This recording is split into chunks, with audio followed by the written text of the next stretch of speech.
ನಮಸ್ಕಾರ ಸ್ನೇಹಿತರೆ, KSOU ಕ್ಲಾಸಸ್ಗೆ ಸ್ವಾಗತ. ಇವತ್ತು ನಾನು ದ್ವಿತೀಯ BA ಮತ್ತೆ BComನವರಿಗೆ ಇಂಗ್ಲಿಷ್ನಲ್ಲಿ ಬರುವಂತಹ ಒಂದು ಇಂಪಾರ್ಟೆಂಟ್ ಆದ ಪೋಯಂ ಟು ಸಿಲಿಯಾ ಎನ್ನುವಂತಹ ಒಂದು ಪೋಯಂ ಬಗ್ಗೆ ಕನ್ನಡದಲ್ಲಿ ಮತ್ತೆ ಇಂಗ್ಲಿಷ್ನಲ್ಲಿ ಅದರ ಸಮ್ಮರಿಯನ್ನ ಇವತ್ತು ಹೇಳ್ತಾ ಇದ್ದೇನೆ. ಅದಕ್ಕೂ ಮೊದಲು ನಾವು ಈ ಪೋಯಂನ ಬರೆದಂತಹ ಪೊಯೆಟ್ ಏನಿದ್ದಾರೆ ಅವರ ಪರಿಚಯವನ್ನ ಮಾಡ್ಕೊಳ್ಳೋಣ. ಬೆನ್ ಜಾನ್ಸನ್ ಎನ್ನುವಂತಹವರು ಈ ಟು ಸಿಲಿಯಾ ಎನ್ನುವಂತಹ ಪೋಯಂ ಅನ್ನ ಬರೀತಾರೆ. ಮತ್ತೆ ಇವರು 1573ರಲ್ಲಿ ಲಂಡನ್ ನಲ್ಲಿ ಬಾರ್ನ್ ಆಗ್ತಾರೆ. ಈ ಪೋಯೆಟ್ ಏನಿದ್ದಾರೆ ಹ್ಯೂಮರಸ್ ಆಗಿ ಪೋಯಂ ಅನ್ನೆಲ್ಲ ಬರೀತಾರೆ, ಅಂದ್ರೆ ಹಾಸ್ಯಮಯವಾಗಿ ಎಲ್ಲರಿಗೂ ಅದು ವಿಷಯ ತಲುಪುವ ಹಾಗೆ ಪೋಯಂ ಅನ್ನೆಲ್ಲ ಬರೀತಾರೆ ಯಾವಾಗ್ಲೂ. ಮತ್ತೆ ಇವರು he was the contemporary of Shakespeare, ಅಂದ್ರೆ ಶೇಕ್ಸ್ಪಿಯರ್ ಇರುವಂತಹ ಒಂದು ಕಾಲದಲ್ಲಿ ಅವರ ಸಮಕಾಲೀನರಿಯವರಾಗಿರ್ತಾರೆ. ಆ ಸಮಯದಲ್ಲಿ ಬಂದಂತಹ ಒಬ್ಬ ಪೋಯೆಟ್ ಆಗಿರ್ತಾರೆ. ಮತ್ತೆ ಹ್ಯೂಮರಸ್ ಆಗಿ ಇವರು ಕವನಗಳನ್ನೆಲ್ಲ ಬರೀತಾರೆ. ಹಾಗೇನೆ ಇವರು 1573ರಲ್ಲಿ ಜನಿಸ್ತಾರೆ. ಸೊ ಟು ಸಿಲಿಯಾ ಎನ್ನುವಂತಹ ಪೋಯಂ ಅನ್ನ ಬರೆದ ಕವಿ ಬೆನ್ ಜಾನ್ಸನ್. ಇನ್ನು ನಾವು ಈ ಕವನದ ಸಮ್ಮರಿಯನ್ನ ನೋಡುದಾದ್ರೆ, ಮೊದಲಿಗೆ ನಾನು ಪ್ಯಾರಾಗ್ರಾಫ್ ವೈಸ್ ಹೇಳ್ತೇನೆ. Drink to me only with thine eyes and I will pledge with mine, or leave a kiss but in the cup and I will not look for wine. The thirst that from the soul doth rise, doth ask a drink divine. But might I of Jove nectar soup, I would not change for thine. I sent they late a rosy wreath, so not so much honoring they, as giving it a hope that there it could not whether would be. But though thereon did this only breath, and send it back to me, since when I grows and smiles I swear, not of itself but they. ಇದಿಷ್ಟು ಕೂಡ ಈ ಒಂದು poem ಆಗಿರುತ್ತೆ. ಇದೊಂದು poem ಅನ್ನ ನಾನು English ನಲ್ಲಿ ಮತ್ತೆ ಕನ್ನಡದಲ್ಲಿ ಅದರ ಸಮ್ಮರಿಯನ್ನ ಈಗ ನಿಮ್ಗೆ ಎಕ್ಸ್ಪ್ಲೇನ್ ಮಾಡ್ತೇನೆ. To Celia is a famous lyric poem written by Ben Jonson. In this poem, the poet expresses his deep and sincere love for his beloved Celia, who believes that true love is more valuable than material things and that it brings happiness and satisfaction to life. ಅಂದ್ರೆ ಈ poem ಏನಿದೆ ಬೆನ್ Johnson ಅವರು ಬರೆದಿರ್ತಾರೆ. ಈ poem ಅಲ್ಲಿ ಒಬ್ಬ ಪ್ರೇಮಿ ಏನಿದ್ದಾನೆ ಅವನ ಪ್ರೀತಿಯನ್ನ ಹೇಗೆ ಎಕ್ಸ್ಪ್ರೆಸ್ ಮಾಡ್ತಾನೆ, ತುಂಬಾ ಆಳವಾಗಿ ಅವನ ಪ್ರೀತಿಯನ್ನ ಒಂದು ಎಂತ ಹೇಳ್ತಾರೆ, ಒಂದು ಪ್ರಾಮಾಣಿಕವಾದ ಪ್ರೀತಿಯನ್ನ ಹೇಗೆ ಅವನ ಪ್ರೀತಿಯ ಸಿಲಿಯಾನಿಗೆ ಎಕ್ಸ್ಪ್ರೆಸ್ ಮಾಡ್ತಾನೆ ಎನ್ನುವುದನ್ನ ನಾವು ಇಲ್ಲಿ ನೋಡ್ಬೋದು. ಹಾಗೇನೆ ಅವನು ನಿಜವಾದ ಪ್ರೀತಿಯ ಅವನೇನ್ ನಂಬ್ತಾನೆ ಅಂದ್ರೆ ನಿಜವಾದ ಪ್ರೀತಿಯನ್ನ ನಂಬ್ತಾನೆ. ಮತ್ತೆ ಆ ಪ್ರೀತಿ ಎಷ್ಟು ವ್ಯಾಲ್ಯೂಯಬಲ್ ಅನ್ನೋದನ್ನ ಕೂಡ ಅವನು ಅರ್ಥ ಮಾಡ್ಕೊಳ್ತಾನೆ. ಹಾಗೇನೆ ಆ ಪ್ರೀತಿ, ನಿಜವಾದ ಪ್ರೀತಿ ಅನ್ನುವಂಥದ್ದೇನಿದೆ ಅದೆಲ್ಲ ಒಂದು ಮೆಟೀರಿಯಲಿಸ್ಟಿಕ್ ಥಿಂಗ್ಸ್ ಏನಿರುತ್ತೆ, ಏನಾದ್ರೂ ಕೊಂಡುಕೊಳ್ಳುವಂತ ಯಾವುದೇ ವಸ್ತುಗಳಿಗಿಂತನೂ ಒಂದು ಈ ಪ್ರೀತಿ ಅನ್ನುವಂಥದ್ದು ತುಂಬಾ ವ್ಯಾಲ್ಯೂಯಬಲ್ ಆಗಿರುತ್ತೆ. ಯಾವುದೇ ವಸ್ತುಗಳನ್ನ ನಾವು ಕೊಂಡುಕೊಂಡ್ರು ಕೂಡ ಪ್ರೀತಿಯಲ್ಲಿ ಸಿಗುವಷ್ಟು ಒಂದು ಯಾವುದು ವ್ಯಾಲ್ಯೂ ಅಲ್ಲ, ಪ್ರೀತಿ ತುಂಬಾ ವ್ಯಾಲ್ಯೂ ಆಗಿರುವಂತಹದ್ದೆಂದು ಹೇಳ್ತಾನೆ. ಹಾಗೇನೆ ಈ ನಿಜವಾದ ಪ್ರೀತಿ ಏನಿದೆ ಅದು ನಮ್ಗೆ ಒಂದು ಸಂತೋಷವನ್ನ ಅಥವಾ ಆತ್ಮತೃಪ್ತಿಯನ್ನ ನೀಡುತ್ತೆ ಅನ್ನೋದನ್ನ ಇವನು ಹೇಳ್ತಾನೆ ಈ ಸಮ್ಮರಿಯಲ್ಲಿ. ಅಂದ್ರೆ ಪ್ರೀತಿಯ ಬಗ್ಗೆ ಅವನ ಎಷ್ಟು ಗೌರವ ಅಥವಾ ಎಷ್ಟು ಅದನ್ನ ಆಳವಾಗಿ ಪ್ರೀತಿಸ್ತಾನೆ ಅವಳನ್ನ, ಸಿಲಿಯಾ ಎನ್ನುವಂತಹ ಅವನ ಹುಡುಗಿಯನ್ನ ಎನ್ನುವುದನ್ನ ನಾವಿಲ್ಲಿ ನೋಡ್ಬೋದಾಗಿದೆ. The poems begins with the poet asking Celia to look at him with her loving eyes.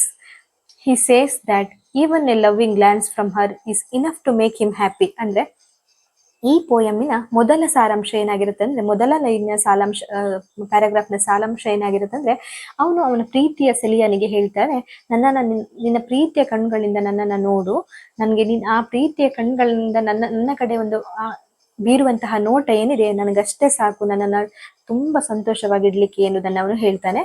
He does not ask for expensive gift or riches because her love itself is the greatest gift he can receive ಅಂತ.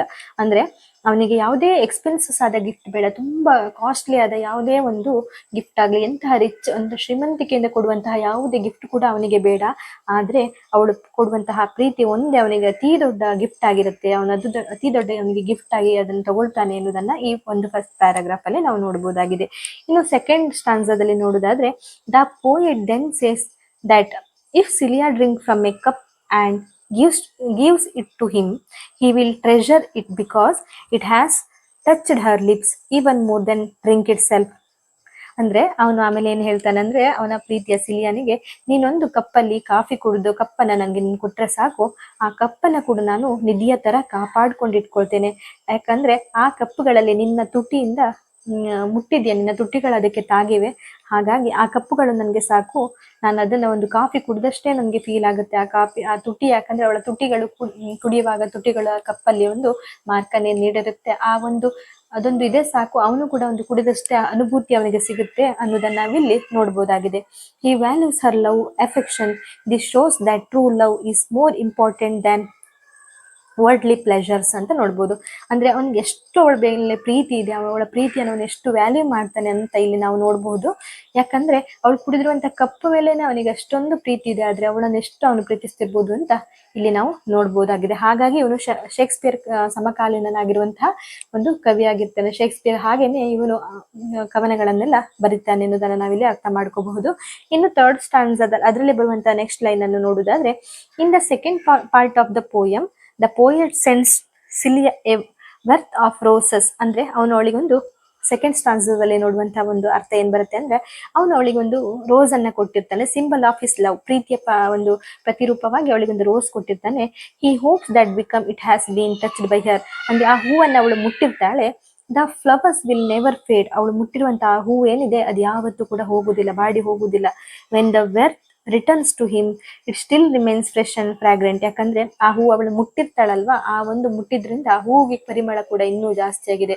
ಇದೊಂದು ಅತಿಶಯೋಕ್ತಿಯಾಗಿರುವಂತಹ ವಾಕ್ಯವಾಗಿರುತ್ತೆ. ಯಾಕಂದ್ರೆ rose it self ಅದು ತುಂಬಾ flower ಅಥವಾ smell ಅನ್ನ ನೀಡುತ್ತೆ, ಸುಂದರವಾದ ಒಂದು ಪರಿಮಳವನ್ನ ಬೀರುತ್ತೆ. ಆದರೆ ಅವನು ಅವಳನ್ನು ಎಷ್ಟು ಪ್ರೀತಿಸ್ತಾನಂದ್ರೆ ಅವಳೊಂದು ಮುಟ್ಟಿದ ಹೂವು ಕೂಡ ಸುಗಂಧವನ್ನ ಇನ್ನು ಜಾಸ್ತಿ ಹರಡಿಸುತ್ತೆ ಅನ್ನೋದನ್ನ ನಾವಿಲ್ಲಿ ನೋಡ್ಬೋದಾಗಿದೆ. ಇದೆಲ್ಲವೂ ಕೂಡ ಅವನ ಪ್ರೀತಿಯ ಪರಮಾವಧಿಯನ್ನ ಸೂಚಿಸುತ್ತೆ. The poet feels that Celia's purity, beauty and love have given the flowers a new life. ಅಂದ್ರೆ ಅವಳ ಪ್ರೀತಿಯಿಂದಾಗಿ ಆ ಹೂವಿಗೆ ಇನ್ನೊಂದು ಜನ್ಮ ಬಂದ ಹಾಗೆ ಕಾಣ್ತಾ ಇದೆ. ಅಂದ್ರೆ ಹೂವಿಗೆ ಇನ್ನೂ ಕೂಡ ಏನ್ ಹೇಳ್ಬೋದು, ಹೂವಿಗೆ ಇನ್ನೂ ಕೂಡ ಪರಿಮಳ ಜಾಸ್ತಿ ಆಗಿದೆ, ಹೂವು ಒಂದು ಇನ್ನೂ ಸುಂದರವಾಗಿ ಕಾಣ್ತಾ ಇದೆ ಎನ್ನುವುದನ್ನ ಇಲ್ಲಿ ನಾವು ಅರ್ಥ ಮಾಡ್ಕೊಳ್ಬಹುದು. ಇನ್ನು ನೆಕ್ಸ್ಟ್ ಲೈನ್ ಎಲ್ಲ ನೋಡುದಾದ್ರೆ, through these simple ideas Ben Jonson shows that true love has special power.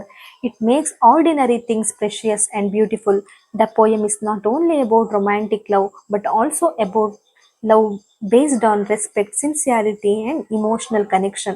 ಅಂದ್ರೆ ಇದೆಲ್ಲವುಗಳಿಂದ ನಾವು ಏನ್ ಅರ್ಥ ಮಾಡ್ಕೊಳ್ಬಹುದು ಅಂದ್ರೆ, ಬೆನ್ ಜಾನ್ಸನ್ ಒಂದು ನಿಜವಾದ ಪ್ರೀತಿಯ ಒಂದು ಅದು ವಿಶೇಷವಾದ ಪವರ್ ಅನ್ನ ನಮ್ಗೆ ಇಲ್ಲಿ ಹೇಳ್ತಾರೆ. ಇದು ಆರ್ಡಿನರಿ ಥಿಂಗ್ಸ್ ಅನ್ನ ತುಂಬಾ ಪ್ರೆಷಿಯಸ್ ಮಾಡುತ್ತೆ. ಇದೊಂದು ಸಾಮಾನ್ಯವಾದ ವಿಷಯ, ಕಪ್ಪಲ್ಲಿ ಎಲ್ಲರೂ ಕಾಫಿ ಕುಡಿಯೋದು, ಆದ್ರೆ ಅವಳು ಕುಡಿದ ಕಪ್ಪಿನಲ್ಲಿ ಅವನು ಕುಡಿದಾಗ ಅವನಿಗೆ ಒಂದು ಅನುಭೂತಿ ಸಿಗುತ್ತೆ. ಅಂದ್ರೆ ಅಷ್ಟು ಎಕ್ಸ್ಟ್ರಾರ್ಡಿನರಿ ಆಗಿ ಅವನು ಫೀಲ್ ಅನ್ನ ಮಾಡ್ತಾನೆ. ಅಂದ್ರೆ ಆ ಪ್ರೀತಿ ಎಷ್ಟು ಪವರ್ಫುಲ್ ಆಗಿರ್ಬೋದು, ಅಥವಾ ಅವನ ಪ್ರೀತಿ ಎಷ್ಟು ಪ್ಯೂರ್ ಆಗಿರ್ಬೋದು ಅಂತ ನಾವಿಲ್ಲಿ ಅರ್ಥ ಮಾಡ್ಕೊಳ್ಬಹುದು.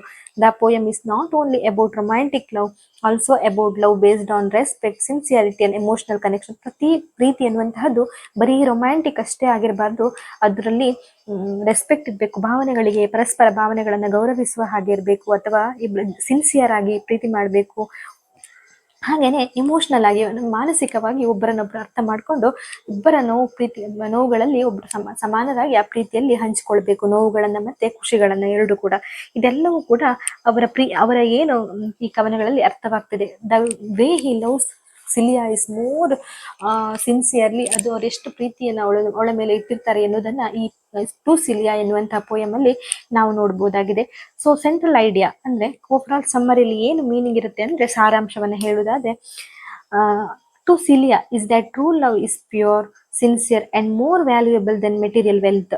Even the smallest sign of love and affection is enough to bring a great happiness. ಅಂದ್ರೆ ಒಂದು ಸಣ್ಣ ವಿಷಯಗಳು ಕೂಡ, ಈಗಾಗಲೇ ನಾನು ಹೇಳಿದಂತೆ ಅವಳು ಮುಡಿದು ಬಿದ್ದ ಹೂಗಳು ಕೂಡ ಯಾವತ್ತೂ ಬಾಡಿ ಹೋಗುದಿಲ್ಲ, ಯಾಕಂದ್ರೆ ಆ ಹೂಗಳು ಅವಳನ್ನ ಟಚ್ ಮಾಡಿದೆ ಎನ್ನುವಂತಹದ್ದು, ಅಥವಾ ಅವಳು ಕುಡಿದ ಕಾಫಿಯಲ್ಲಿ ಕಾಫಿ ಕಪ್ಪಲ್ಲಿ ಕೂಡ ಅವನಿಟ್ಟಂತ ಪ್ರೀತಿಯನ್ನ ನೋಡುವುದಾಗ್ಲಿ, ಅಥವಾ ಅವಳು ಅವನನ್ನ ಪ್ರೀತಿಯಿಂದ ನೋಡುವಂತಹ ಒಂದು ನೋಟವೇ ಅವನಿಗೆ ಅತಿ ದೊಡ್ಡ ಉಡುಗೊರೆಯಾಗಿ ಕಾಣುವುದು, ಇದೆಲ್ಲವೂ ಕೂಡ ಸರಳವಾದ ವಿಷಯಗಳು. ಆದರೆ ಅದೊಂದು ಸಣ್ಣ ವಿಷಯಗಳು ಕೂಡ ಎಷ್ಟು ದೊಡ್ಡ ಒಂದು ವಿಷಯಗಳಾಗಿ ಪ್ರೀತಿಸುವವರಿಗೆ ಕಾಣ್ತದೆ ಎನ್ನುವುದನ್ನ ನಾವಿಲ್ಲಿ ನೋಡ್ಕೊಳ್ಬಹುದು. ಹಾಗೇನೆ ಈ ಒಂದು ಪ್ರೀತಿ ಅನ್ನುವಂಥದ್ದು ತುಂಬಾ ಗ್ರೇಟೆಸ್ಟ್ ಹ್ಯಾಪಿನೆಸ್, ಅತ್ಯಂತ ಸುಖವನ್ನ ಅಥವಾ ಅತ್ಯಂತ ನೆಮ್ಮದಿಯನ್ನ ಕೊಡ್ತದೆ ಎನ್ನುವಂತಹದನ್ನ ನಾವಿಲ್ಲಿ ನೋಡಬಹುದಾಗಿದೆ. ಕನ್ಕ್ಲೂಷನ್, ಈ ಒಂದು ಸಮ್ಮರಿಯ ಕನ್ಕ್ಲೂಷನ್ ಹೇಳುವುದಾದ್ರೆ, to Celia is a beautiful love poem in which Ben Jonson expresses his love, deep affection for Celia. ಅಂದ್ರೆ ಈ ಒಂದು ಪೋಯಮ್ ಅಲ್ಲಿ ಪೋಯೆಟ್ ಏನಿದ್ದಾರೆ ಬೆನ್ ಜಾನ್ಸನ್ ಅವರು ಎಕ್ಸ್ಪ್ರೆಸ್ ಮಾಡ್ತಾರೆ, ಅವರ ಪ್ರೀತಿಯನ್ನ ಎಕ್ಸ್ಪ್ರೆಸ್ ಮಾಡುವಂತಹ ವಿಧೇಯ ಪ್ರೀತಿಯನ್ನು ಎಕ್ಸ್ಪ್ರೆಸ್ ಮಾಡುವಂತಹ ಒಂದು ರೀತಿ ಏನಿದೆ ಅದು ತುಂಬಾ ಸುಂದರವಾಗಿ ಕಾಣ್ತದೆ. The poem teachers that true love is based on sincerity, respect, emotional attachment rather then wealth R expensive gift. ಅಂದ್ರೆ ಈ ಪ್ರೀತಿ ಇದು ಈ ಓವರ್ ಆಲ್ ಈ ಪೋಯಮ್ ಅಲ್ಲಿ ಏನಿದೆ ಅಂದ್ರೆ ಒಂದು ಸಿನ್ಸಿಯರ್ ಆಗಿ ಒಂದು ಪ್ರೀತಿಸುವಂತಹ ಒಂದು ರೀತಿ ಇದೆ, ಅಥವಾ ಅವಳ ಮೇಲೆ ಇಟ್ಟಿರುವಂತಹ ಗೌರವ ಇದೆ, ಅಥವಾ ಇಮೋಷನಲ್ ಅಟ್ಯಾಚ್ಮೆಂಟ್, ಅವ್ರು ಮಾನಸಿಕವಾಗಿ ಒಬ್ಬರೊಬ್ಬರನ್ನ ಎಷ್ಟು ಹೊಂದ್ಕೊಂಡಿದ್ದಾರೆ ಅಥವಾ ಎಷ್ಟು ಅಟ್ಯಾಚ್ ಆಗಿದ್ದಾರೆ ಅನ್ನೋದನ್ನೆಲ್ಲ, ಸಂಬಂಧ ಎಷ್ಟು ಬೆಸ್ಕೊಂಡಿದ್ದಾರೆ ಅವ್ರ ಪ್ರೀತಿಯಲ್ಲಿ ಅನ್ನೋದಂಥದ್ದನ್ನೆಲ್ಲ ನಾವಿಲ್ಲಿ ನೋಡ್ಬೋದು. ಇದೆಲ್ಲವೂ ಕೂಡ ಒಂದು ಎಕ್ಸ್ಪೆನ್ಸಿವ್ ಗಿಫ್ಟ್ಗಿಂತನೂ ಅಥವಾ ಅವಳ ಮೇಲೆ ಎಷ್ಟೇ ಹಣವನ್ನು ಸುರಿದರೂ ಕೂಡ ಈ ಒಂದು ವಿಷಯ ರೆಸ್ಪೆಕ್ಟ್ ಕೊಡುವಂತಹದ್ದು ಅಥವಾ ಸಿನ್ಸಿಯಾರಿಟಿ, ಎಮೋಷನಲ್ ಅಟ್ಯಾಚ್ಮೆಂಟ್ ಎಲ್ಲ ಕೊಡೋದು ತುಂಬಾ ಗ್ರೇಟ್ ಆಗಿ ಕಾಣ್ತದೆ. ಅಂತಹ ದುಡ್ಡು ಅಥವಾ ಎಕ್ಸ್ಪೆನ್ಸಿವ್ ಗಿಫ್ಟ್ಗಳ ಮುಂದೆ ಅವಳಿಗೆ ರೆಸ್ಪೆಕ್ಟ್, ಇಮೋಷನಲ್ ಸಪೋರ್ಟ್ ಎಲ್ಲ ಏನಿದೆ ಅದೇ ಕೂಡ ಜಾಸ್ತಿ, ಅದೇ ಒಂದು ಹೆಚ್ಚಾಗಿರುತ್ತೆ ಅಂತ ಇಲ್ಲಿ ನಾವು ನೋಡ್ಬೋದಾಗಿದೆ. It's simple language and beautiful imaginary make it one of the finest love poem in English literature. ಈ ಒಂದು ಪೋಯಮ್ ಏನಿದೆ ತುಂಬಾ ಸಿಂಪಲ್ ಆಗಿ ಬ್ಯೂಟಿಫುಲ್ ಆಗಿ ಒಂದು ಪ್ರೀತಿಗೆ ಸಮರ್ಪಣೆಯಾದ ಒಂದು ಕವನವಾಗಿರುತ್ತೆ. ಸೊ ಓವರ್ ಆಲ್ ಈ ಸಮ್ಮರಿಯನ್ನು ನಾನು ಕನ್ನಡದಲ್ಲಿ ಇನ್ನೊಂದ್ಸಲ ಹೇಳುವುದಾದ್ರೆ, ಬೆನ್ ಜಾನ್ಸನ್ ಅವರು ಟು ಸಿಲಿಯಾ ಎನ್ನುವಂತಹ ಅವರ ಬಿಲೌಡ್ ಸಿಲಿಯಾ ಅಥವಾ ಅವರ ಪ್ರೀತಿ ಪಾತ್ರಳಾದ ಸಿಲಿಯಾನಿಗೆ ಒಂದು ಪೋಯಮ್ ಅನ್ನ ಹೇಳ್ತಾರೆ. ಅದರಲ್ಲಿ ಅವರು ಅವಳನ್ನು ಎಷ್ಟು ಪ್ರೀತಿಸ್ತಾರೆ, ಎಷ್ಟು ಅವಳಿಗೆ ರೆಸ್ಪೆಕ್ಟ್ ಮಾಡ್ತಾರೆ, ಅವಳಿಗೆ ಎಷ್ಟು ಎಮೋಷನಲ್ ಆಗಿ ಸಪೋರ್ಟ್ ಇದ್ದಾರೆ, ಇದೆಲ್ಲವನ್ನ ನಾವು ನೋಡ್ಬೋದಾಗಿದೆ. ಮೊದಲಿಗೆ ಅವರು ಅವಳನ್ನ ತುಂಬಾ ಪ್ರೀತಿಸ್ತಾರೆ, ಅದಕ್ಕಾಗಿ ಅವಳ ಹತ್ರ ಹೇಳ್ತಾರೆ, ನೀನ್ ನನ್ನಂತ ತಿರುಗಿ ನೋಡು, ನನ್ಗೆ ನೀನು ಕೊಡುವ ಏನು ಗಿಫ್ಟ್, ಕಾಸ್ಟ್ಲಿ ಗಿಫ್ಟ್ ಏನು ಬೇಡ, ಆದ್ರೆ ನನ್ನ ಕಡೆ ನೀನು ತಿರುಗಿ ನೋಡಿದಾಗ ಒಂದು ಪ್ರೀತಿಯಿಂದ ನನ್ನ ನೋಡ್ತೀಯಲ್ಲ, ಆ ನೋಟ ನನಗೆ ತುಂಬಾ ಖುಷಿಯನ್ನ ನೀಡ್ತದೆ, ಆ ಖುಷಿ ಯಾವುದಕ್ಕೂ ಸಮಾನನಾದದಲ್ಲ, ಅತ್ಯಂತ ಖುಷಿ ನೀಡುತ್ತೆ ಅಂತ ಹೇಳ್ತಾರೆ. ಹಾಗೆ ನೀನು ಕುಡಿದ ಕಪ್ಪು ನನಗೆ ಸಾಕು, ಆ ಕಪ್ಪಲ್ಲಿ ನಾನು ಒಂದು ಕಾಫಿ ಅಂದ್ರೆ ಆ ಕಪ್ಪು ನನ್ನಲ್ಲಿದ್ರೆ ಆ ಕಪ್ಪಲ್ಲಿ ನಾನು ಕಾಫಿ ಕುಡಿದಾಗ ಸಿಗುವ ಖುಷಿಯೇ ಬೇರೆ ಎನ್ನುವಂತಹದನ್ನ ಹೇಳ್ತಾರೆ. ಹಾಗೇನೆ ನೀನೊಂದು ಮುಡಿದ ರೋಸ್ ನನಗೆ ಕೊಟ್ರೆ ಸಾಕು, ಆ ರೋಸ್ ಕೂಡ ಯಾವತ್ತೂ ಬಾಡಿ ಹೋಗುದಿಲ್ಲ, ಅದು ಪರಿಮಳ ಇನ್ನೂ ಕೂಡ ಇಮ್ಮಡಿ ಆಗುತ್ತೆ, ಅಥವಾ ನೀನ್ ಮುಟ್ಟಿದ್ದಕ್ಕೆ ಆ ರೋಸ್ಗೆ ಕೂಡ ಇನ್ನು ಎಕ್ಸ್ಟ್ರಾ ಸ್ಮೆಲ್ ಬರುತ್ತೆ ಅಥವಾ ಎಕ್ಸ್ಟ್ರಾ ಸೌಂದರ್ಯ ಬರುತ್ತೆ. ಆ ತರ ಎಲ್ಲ ಅವಳಿಗೆ ಪ್ರೀತಿಯಿಂದ ಹೇಳ್ತಾರೆ. ಅಂದ್ರೆ ಅವರು ಅವಳನ್ನು ಎಷ್ಟು ಪ್ರೀತಿಸ್ತಾರೆ ಎನ್ನುವಂತಹದನ್ನ ನಾವಿಲ್ಲಿ ಪೋಯಮ್ ಅಲ್ಲಿ ನೋಡಬಹುದಾಗಿದೆ. ಸೊ ಇದಿಷ್ಟು ಕೂಡ ದ ಟು ಸಿಲಿಯಾ ಎನ್ನುವಂತಹ ಪೋಯಮಿನ ಕನ್ನಡ ಮತ್ತೆ ಇಂಗ್ಲಿಷ್ ನಲ್ಲಿ ಸಾರಾಂಶವಾಗಿರುತ್ತೆ. ನಿಮ್ಗೆ ಏನಾದ್ರೂ ಈ ಸಾರಾಂಶ ಬೇಕಿದ್ದಲ್ಲಿ, ಸಮ್ಮರಿ ಬೇಕಿದ್ದಲ್ಲಿ ದಯವಿಟ್ಟು ನನಗೆ ಕಮೆಂಟ್ ಮೂಲಕ ತಿಳಿಸಿ. ಧನ್ಯವಾದಗಳು ಸ್ನೇಹಿತರೆ.